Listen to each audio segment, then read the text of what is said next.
Good morning everyone. Previous class में हमने the tiger king के बारे में स्टडी किया और जो पैराग्राफ्स हमने स्टडी किए थे उन पैराग्राफ्स में ये बताया गया था कि जो प्रिंस है जिलानी जंगजंग बहादुर, जिसका जन्म अभी अभी हुआ है, 10 डेज का है, उस बच्चे का जन्म जो है वो वृषभ नक्षत्र में पैदा हुआ है। मतलब उसका जन्म जो है वृषभ नक्षत्र में हुआ है, जिसको इंग्लिश में बुल कहते हैं। ओके। और इस नक्षत्र में जन्म लेने वाले जो बच्चे होते हैं उनका टाइगर के साथ में जो है एक तरह से एनिमिटी होती है, उनकी दुश्मनी होती है टाइगर के साथ में। तो यहाँ पर जो भी ज्योतिषी हैं, एस्ट्रोलॉजर्स हैं, उन्होंने ये कहा था इस बच्चे का जो नक्षत्र है वो है बुल, और इस नक्षत्र में पैदा होने वाले जो बच्चे होते हैं उनको टाइगर से बहुत ज़्यादा खतरा होता है। तो इस बच्चे की जो मौत है वो टाइगर से होने वाली है। तो इस प्रकार से जो है उन्होंने भविष्यवाणी की थी और उनको आश्चर्य भी हुआ था। तो इस प्रकार ये बच्चा जो है वो 10 दिन का है, अभी इस प्रकार के सेंटेंस जो है वो बोल रहा है। इसके जस्ट बाद में जो है आज हम आगे पढ़ते हैं, उसका जो रिमेनिंग पार्ट है उसको आगे पढ़ते हैं। देखिएगा, You may think that Crown Prince Jangjang Bahadur was thrown into a quake when he heard the word tiger. Crown Prince ने जब ये बात सुनी, जब ज्योतिष ने ये बोला ना कि टाइगर से जो है इसकी मौत होने वाली है या टाइगर से इसकी दुश्मनी होती है, ओके, तब उसको बड़ा झटका लगा, एक तरह से सदमा लगा उसको एक तरह से। देखिएगा क्या बोला गया यहाँ, यू मे थिंक, आप ये सोच सकते हैं, दैट की क्राउन प्रिंस जंगजंग बहादुर, जो युवराज है Jangjang Bahadur, was thrown into a quake. Thrown into a quake का मीन्स होता है कांपने लगा। टाइगर की आवाज सुनकर के, मतलब टाइगर की एक तरह जो बोला ना उसने ज्योतिष ने कि टाइगर से मौत होने वाली है उसकी, पिछले पैराग्राफ में बोला था उसने, तो ये बात सुनते ही उसके माइंड में एक अजीब प्रकार की जो है वो ट्रेम्बलिंग होने लगी, वो कांपने लगा। When he heard the word tiger, जब उसने टाइगर वर्ड के बारे में सुना तो एक तरह से वो कांपने लगा। ओके, फिर देखिएगा आगे, that was exactly what did not happen. हालांकि ये जो बात थी वो बिल्कुल सही थी लेकिन अभी हुई नहीं थी। Okay, what did not happen, जो कि अभी हुआ नहीं था कुछ भी। ओके, लेकिन उसको एक तरह से एक डर सा लगने लगा, वो कांपने लगा। As soon as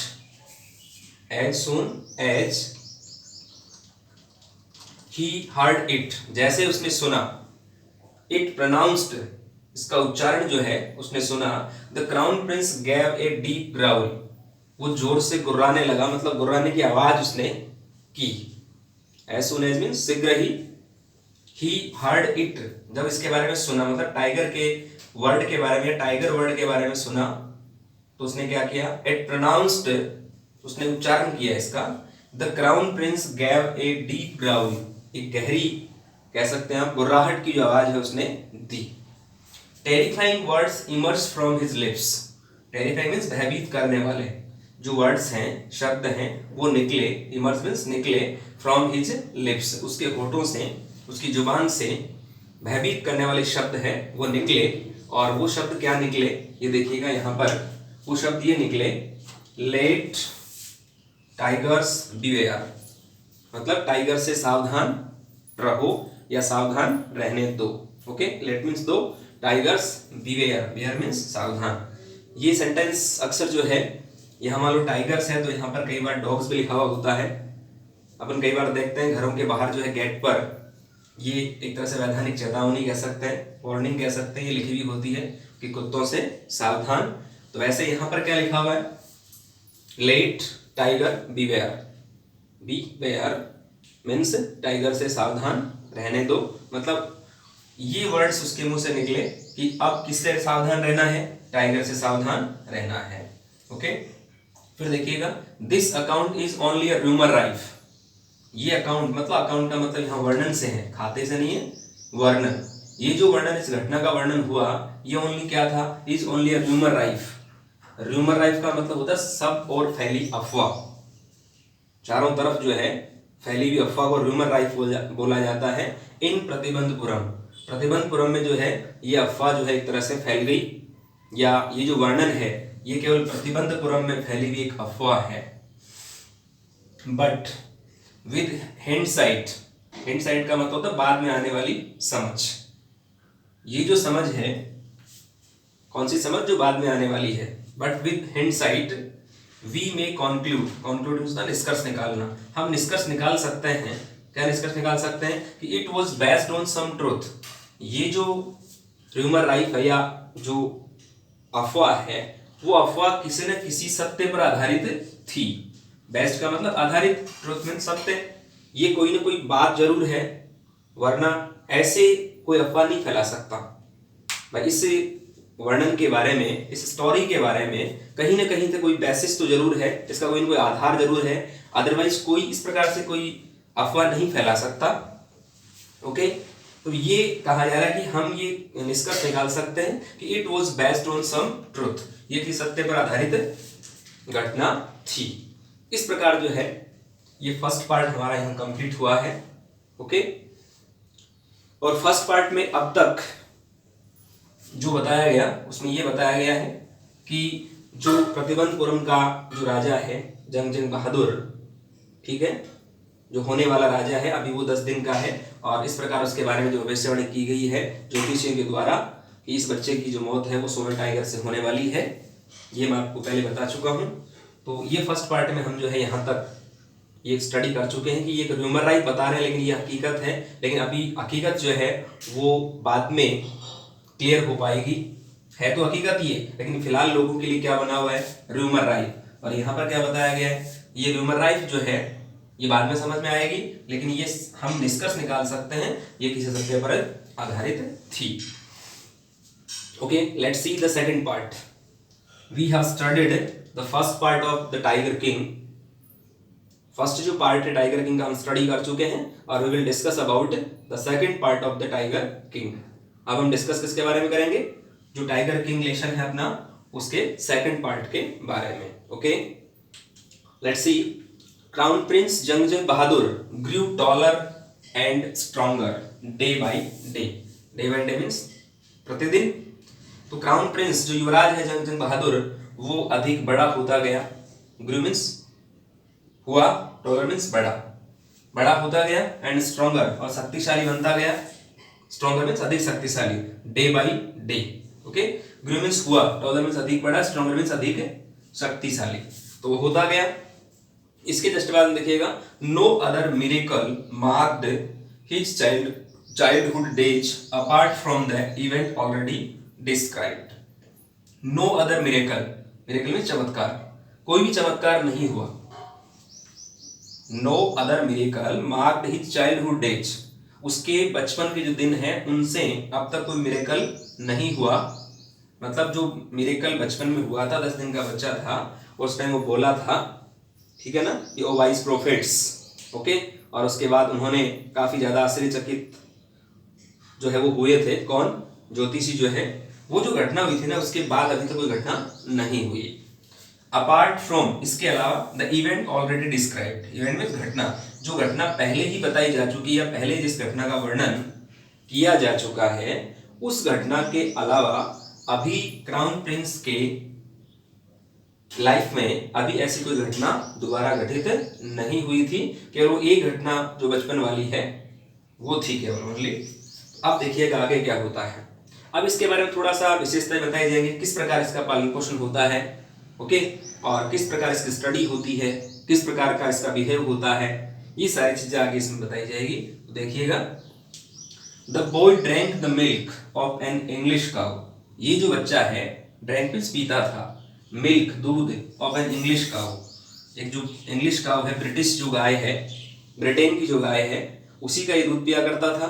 was brought up by an English Naini. Brought up means होता है पालन पोषण करना।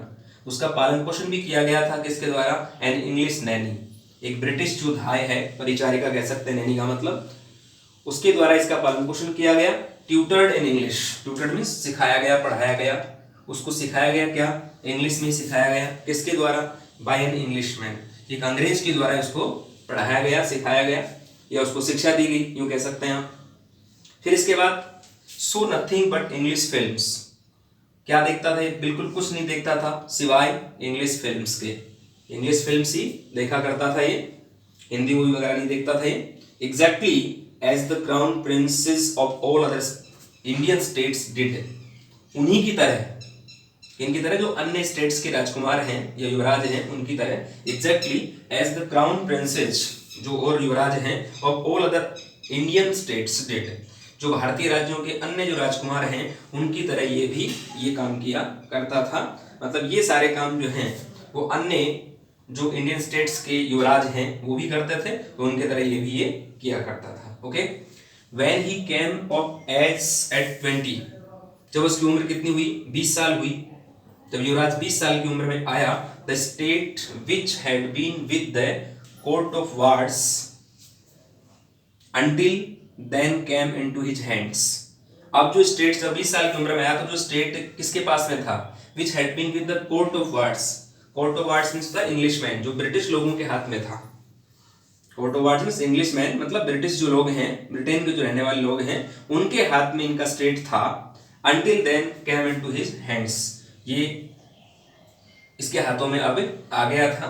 until then came into his hands। अब इसमें देखो यहां तक इसके हाथ में, मतलब 20 साल की उम्र तक इसके हाथ में नहीं आया था, लेकिन अब ये 20 साल का हो चुका है, इट मींस अब ये शासन करने लायक हो गया है। तो इसमें क्या बताया गया, Indian states did when he came of age and when he came of age at 20 the states which had been with the court of wards until then came into his hands. मतलब 20 साल की उम्र तक इसके हाथ में ये state आया नहीं था, लेकिन अब इसके हाथ में जो है ये स्टेट आ गया।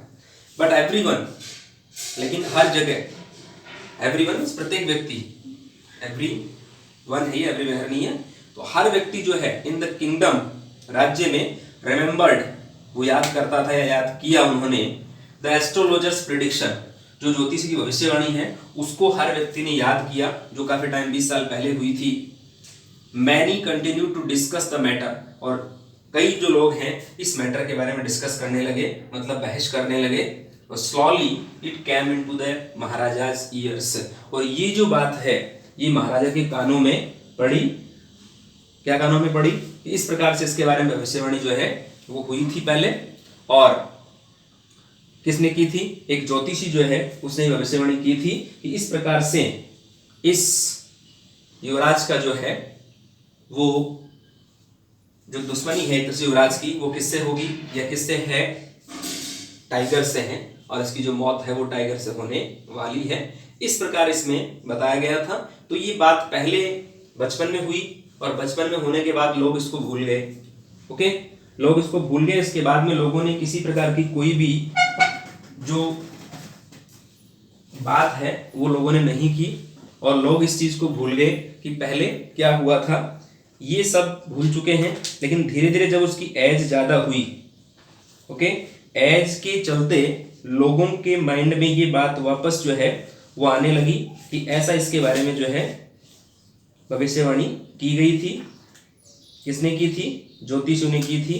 इसकी मौत किसके हाथों होने वाली है, इसकी मौत जो है वो एक टाइगर के हाथों होने वाली है, ऐसा इसमें बताया गया था। तो ये जो चीज है वो लोगों को याद आने लगी। ओके, तो ये बात इसमें बताई गई है। अब इसमें कुछ ग्रामेटिकल जो पोर्शन है उसके बारे में हम स्टडी करते हैं, क्योंकि ग्रामर के बिना हमें इसका ट्रांसलेशन करने में बहुत बड़ी प्रॉब्लम आ सकती है या प्रॉब्लम क्रिएट हो सकती है। तो देखिएगा इसमें वी मे थिंक, यहाँ पर एक मॉडल का यूज किया गया है, मे मॉडल का। मे मॉडल में क्या होता है, एक पॉसिबिलिटी होती है। ओके, तो ये हम सोच सकते हैं, संभावना हो सकती है, क्या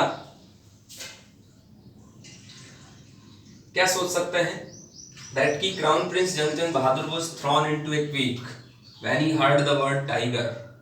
जंगजंग बहादुर जो है वो एक स्थिति ऐसी आ गई कि वो एक तरह से कांपने लगा। इस स्थिति ने उसको कांपने के लिए मजबूर किया। देखो यहाँ पर वॉज प्लस थर्ड फॉर्म दे रखा है, मतलब पास्ट सिंपल टेंस का पैसिव वॉइस है। ओके, पास्ट सिंपल टेंस के पैसिव वॉइस में क्या होता है, वॉज प्लस वर या वॉज वर प्लस वर्ब की थर्ड फॉर्म का यूज किया जाता है। वॉज का यूज सिंगुलर सब्जेक्ट के साथ में होता है और फर्स्ट पर्सन सिंगुलर आई उसके साथ में भी किसका यूज होता है, वॉज का यूज होता है। और प्लूरल सब्जेक्ट के साथ में किसका यूज होता है, वर का यूज होता है। और पैसिव वॉइस में you know very well which form is used, third form is used. Okay, फिर दिखेगा व्हेन ही हर्ड, यहाँ पर सेकंड फॉर्म है किसकी, हियर की। तो यहाँ पास्ट सिंपल टेंस है, जब उसने वर्ड टाइगर के बारे में सुना तो वो कांपने लगा। That was exactly what, was second form किसकी, बी की, थर्ड फॉर्म बी। और ये क्या था, what exactly, that was exactly what did not happen, जो अभी हुआ नहीं था। ये देखो पास्ट सिंपल के नेगेटिव सेंटेंस में डिड नॉट प्लस वर्ब की फर्स्ट फॉर्म का यूज होता है। तो यहाँ पर देखिए किसका फॉर्म, कौन से फॉर्म का यूज हो रहा है, डिड नॉट प्लस वर्ब की फर्स्ट फॉर्म। तो नेगेटिव सेंटेंस में और इंट्रोगेटिव सेंटेंसेस में किसका यूज होता है, डिड का, किस हेल्पिंग वर्ब का, डिड का। और वर्ब कौन सी आएगी, first form. As soon as he heard, फिर से यहाँ सेकंड फॉर्म है, जैसे उसने ये सुना, इट प्रोनाउंस्ड, प्रोनाउंस मींस उच्चारण किया। ओके ठीक है, ये सेकंड फॉर्म है, पास्ट सिंपल टेंस आ रहा है यहाँ भी।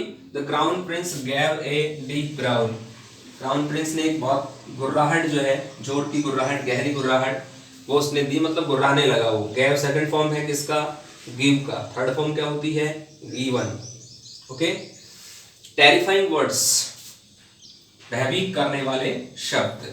इमर्स्ड, निकले, इमर्स भी सेकंड फॉर्म है किसकी, इमर्स की, थर्ड फॉर्म यही होती है, मतलब पास्ट सिंपल टेंस। ओके, तो भयभीत करने वाले शब्द है उसके होठों से निकले। यहाँ पर लिप्स का मतलब होठ भी कह सकते हैं आप, या फिर जुबान कह सकते हैं।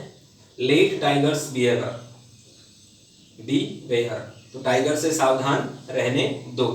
तो यहाँ पर लेट जो है वो किस में आता है, इंपेरेटिव सेंटेंस में आता है, first form.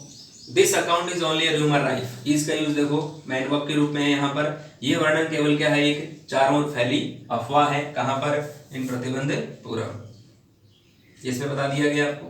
But with हिंडसाइट, हिंडसाइट means होता है बाद में आने वाली समझ, लेकिन ये बाद में आने वाली समझ के साथ वी में कॉन्क्लूड, हम निष्कर्ष निकाल सकते हैं। मॉडल के जस्ट बाद में कौन सी फॉर्म का यूज होता है, ओनली फर्स्ट फॉर्म का। तो हम ये निष्कर्ष निकाल सकते हैं, इट वॉज बेस्ड, ये आधारित थी, ऑन सम ट्रुथ, किसी सत्य पर। क्या, ये जो रूमर राइफ है ना, रूमर राइफ मीन्स चारों ओर फैली अफवाह जो है, किसी न किसी सत्य पर आधारित जरूर थी, ऐसे अफवाह नहीं फैल सकती। ओके, इस प्रकार हमने फर्स्ट पार्ट में इसका स्टडी किया है। ओके, अब इस चीज को लोग क्या है, धीरे धीरे भूल गए हैं, ये मैंने पहले ही बता दिया आपको। तो इस चीज को लोग भूल गए हैं कि पहले क्या हुआ था, धीरे धीरे लोग भूल चुके हैं। अब एकदम से जब उसकी एज शासन करने वाली आई है, उसके बाद में लोगों को याद आने लगा कि इसके बचपन में एक प्रकार की जो है एक भविष्यवाणी की गई थी लोगों के द्वारा या ज्योतिषियों के द्वारा, और वो कुछ एज का उसने वर्णन किया था, ठीक है ना, किसने, ज्योतिषी ने। तो अब उसकी एज जो है वो होने वाली है या हो गई है।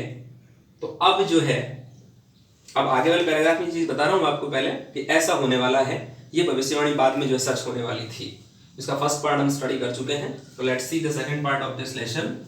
सेकंड पार्ट देखिएगा इसमें, क्राउन प्रिंस जंग Bahadur grew taller and stronger day by day. Crown prince जो है युवराज जंग बहादुर ग्रू मीन्स बड़ा हुआ, बढ़ा कहने का मतलब ग्रोथ हुई, टॉलर अधिक बड़ा या अधिक लंबा, स्ट्रॉन्गर अधिक शक्तिशाली वो बनता गया, डे बाई डे, दिन प्रतिदिन। Okay, no other miracle marked his childhood days apart from the event already described. कोई भी चमत्कार, मार्क्ड मीन्स चिन्हित हुआ या हुआ, उसके बचपन में जो चमत्कार हुआ था उसके अलावा कोई चमत्कार नहीं हुआ अब तक। No other miracle marked his childhood days apart from the event already described. जो इवेंट पहले ही बताई जा चुकी है उसके अलावा अब तक कुछ भी चमत्कार नहीं हुआ है। अब देखिएगा इसका पालन पोषण कैसे होता है, इसकी लाइफस्टाइल कैसे होती है बचपन से लेकर के, और जब ये एडल्ट होता है तब तक, ये नेक्स्ट पैराग्राफ में आपको बताया जा रहा है। नेक्स्ट लाइंस जो है हम स्टडी करेंगे। अब यहाँ देखिएगा, the boy drank the milk of an English cow. Drank means पीता था, second form past simple tense, ये जो बच्चा है वो पीता था the milk of an English cow. English means Britain की, और काउ मीन्स गाय। तो ब्रिटेन की गाय जो है, जो वहाँ ब्रिटेन में होती थी, उसी गाय का ही क्या करता था, दूध पिया करता था। Was brought up by an English Naini. इसका पालन पोषण भी किसके द्वारा किया गया, एक इंग्लिश जो नैनी या परिचारिका कह सकते हैं आप, धाई कह सकते हैं, उसके द्वारा इसका पालन पोषण किया गया। तो यहाँ पर देखो वॉज के साथ में कौन सी फॉर्म दी हुई है, वॉज के साथ में थर्ड फॉर्म दी हुई है। तो ये क्या है, पास्ट सिंपल टेंस का पैसिव वॉइस है। और यहाँ पर वॉज जो है किसके अकॉर्डिंग आया है, द बॉय, युवराज के लिए जो है वॉज का यूज किया गया है। फिर इसके बाद में tutored in English by an Englishman. Tutored means सिखाया गया, पढ़ाया गया। ओके, ट्यूटर सिखाने वाला, पढ़ाने वाला। ट्यूशन वर्ड भी इसी से बनता है। ओके, ट्यूशन है ट्यूटर, ट्यूटर में सिखाने वाला, पढ़ाने वाला। इस प्रकार से जो है इसका जो इसको सिखाना या इसकी जो शिक्षा है वो भी किसके द्वारा इसको दी गई है, एक इंग्लिश मैन, एक ब्रिटिश व्यक्ति के द्वारा इसको दी गई है। So nothing but English films. So means देखता था, नथिंग कुछ नहीं, बट इंग्लिश फिल्म्स, केवल इंग्लिश फिल्म्स ही वो देखा करता था। यहाँ पर क्या है, कौन सी फॉर्म है, सेकंड फॉर्म है। ओके, सेकंड फॉर्म किसकी, सी की, SEE। थर्ड फॉर्म क्या होती है इसकी, सीन। ओके, ये ध्यान रखने की बात है इसमें। फिर इसके बाद exactly as the crown princes of all other Indian states did. और वो कैसे, मतलब ये सारे काम जो करता था वो, जैसे कि जो क्राउन प्रिंस हैं, अन्य राज्यों के जो राजकुमार हैं, वो जैसा करते थे वो भी ऐसा ही करता था। मतलब और जो राजकुमार वो भी ऐसा ही करते थे। क्या करते थे, इंग्लिश जो काऊ है उसका दूध पीना, इंग्लिश नैनी के द्वारा भी उनका पालन पोषण हुआ, इंग्लिश उनको सिखाई गई, इंग्लिश फिल्म्स वगैरह देखना। तो ये और स्टेट्स के जो राजकुमार हैं वो भी क्या करते थे, तो वैसे ही इसका पालन पोषण, इसका ब्रोटअप हुआ है। When he came out as a 20, जब वो 20 साल की उम्र में आया, मतलब उसकी उम्र जब 20 साल हुई। यहाँ पर देखो सेकंड फॉर्म का यूज है, कम की second form came, third form come. जब उसकी उम्र कितनी हुई, 20 साल, the state which had been with the court of wards. जो राज्य अब किसके हाथों में था, पहले अंग्रेजों के हाथों में था। Until then came into his hands, अब उसके हाथों में आ गया था। ठीक है ना, उसकी एज जब 20 ईयर्स हुई तो अब ये जो स्टेट है वो किसके हाथों में आ गया, इस राजकुमार के हाथों में जो है आ गया था। अब तो वो किसके अधीन था, अंग्रेजों के अधीन था। ओके, कोर्ट ऑफ वार्ड्स का मतलब अंग्रेजों से है, तो अंग्रेजों के अधीन था। और अब जो है ये स्टेट किसके हाथों में आ गया, इस युवराज के हाथों में आ गया। इसके बाद देखिएगा, but everyone in the kingdom, राज्य में हर व्यक्ति जो था, रिमेंबर्ड वो याद करता था या याद किया, द एस्ट्रोलॉजर्स प्रिडिक्शन, एस्ट्रोलॉजर की भविष्यवाणी को हर व्यक्ति ने याद किया। प्रिडिक्शन मीन्स भविष्यवाणी, और रिमेंबर्ड मीन्स याद किया। रिमेंबर की सेकंड फॉर्म, थर्ड फॉर्म भी होती है। तो यहाँ पर किस टेंस का यूज किया गया है, पास्ट सिंपल टेंस का। इसके बाद देखिएगा, many continue to discuss the matter. कई जो लोग हैं, मैनी मीन्स कई, कंटिन्यू मीन्स जारी रखा। यहाँ पर सेकंड फॉर्म है कंटिन्यू की, थर्ड फॉर्म यही होती है। तो कई लोगों ने जारी रखा टू डिस्कस द मैटर, इस मैटर के बारे में बहस करना, डिस्कस करना जारी रखा। स्लोली, धीरे धीरे क्या हुआ, it came to the maharaja's year. ये जो है ये बात महाराजा के कानों में पड़ी कि इस प्रकार से क्या महाराजा कानों में क्या पड़ा, इसके बारे में की गई जो भविष्यवाणी है ना, कि इसकी उम्र जो पहले महाराजा को पता नहीं था, तो ये महाराज मतलब भूल गया था, एक पता तो है ही खैर, लेकिन वो भूल गया था इस चीज को, इस प्रकार की भविष्यवाणी की गई थी, क्योंकि टाइम काफी बीत चुका था। 20 ईयर्स की जो एज है वो जो है वो बीत चुकी थी। तो इसको जो है वो लोग भूल चुके हैं। अब धीरे धीरे लोग जो हैं वो इस बात को वापस जो है रिकॉल कर रहे हैं कि ऐसी भविष्यवाणी जो है इसके बचपन में की गई थी ज्योतिषियों के द्वारा। ओके, इस प्रकार जो है इसमें ये बताया गया है कि जो युवराज है वो युवराज की एज 20 साल हो गई है, और अब ये जो राज्य है इसके हाथों में आ गया है, और लोगों ने उस भविष्यवाणी को फिर से रिकॉल किया है, ऐसा इसमें बताया गया है। तो हमें देखना क्या है इसमें, बार बार मैं आपको यही बात बता रहा हूँ कि इसमें हमें जब ट्रांसलेशन हमें करना है तो हमें क्या आना चाहिए, हमें टेंस आना चाहिए। ओके, टेंस के साथ में पैसिव वॉइस आना चाहिए, ये भी बात हमें पता होनी चाहिए। तो थोड़ा सा मैं आपको ये लेसन अपन ने थोड़ा सा स्टडी कर लिया इसको, इसका जो नेक्स्ट पार्ट रिमेनिंग पार्ट है वो हम नेक्स्ट क्लास में स्टडी कर लेंगे। इससे पहले मैं आपको थोड़ा सा पैसिव वॉइस जो उसके बारे में स्टडी करवा देता हूँ, ताकि आप जो है कोई प्रॉब्लम आपको क्रिएट नहीं हो। तो थोड़ा सा हम जो है पैसिव वॉइस के बारे में स्टडी कर लेते हैं नॉर्मल वे में, और फिर आपको आगे कोई प्रॉब्लम आई होप नहीं आएगी। तो हमें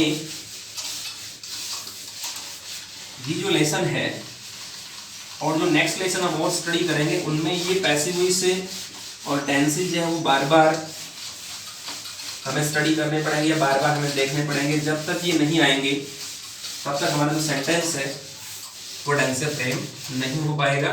तो थोड़ा सा मैं आपको टेबल के रूप में पैसिव वॉइस के बारे में बता देता हूँ, ठीक है ना, नॉर्मली, ताकि आपको ट्रांसलेशन करने में दिक्कत नहीं आए। ओके, अब यहाँ पर एक्टिव वॉइस, ओके, और यहाँ पर पैसिव। तो यहाँ पर बात कर रहे हैं अपन फर्स्ट जो टेंस है present tense. Okay, present simple ले लो पहले, प्रेजेंट सिंपल, और ये चेंज किस में हो जाता है, इधर आगे चल करके इसकी जो हेल्पिंग वर्ब है, जैसे मान लो इसके अंदर क्या आया, वर्ब की फर्स्ट फॉर्म आई, इसके साथ में एस, ई एस और आई एस। ओके, जब पैसिव फ्रेम करेंगे इसका तो इधर पैसिव क्या बन जाएगा इसका, इज, एम, आर और वर्ब की थर्ड फॉर्म। ओके, ठीक है, ये ध्यान रखना है, ये आपको इनको रटना नहीं है। चलो ये प्रेजेंट टेंस आप इसको इधर नहीं लिखते तो भी कोई प्रॉब्लम नहीं है।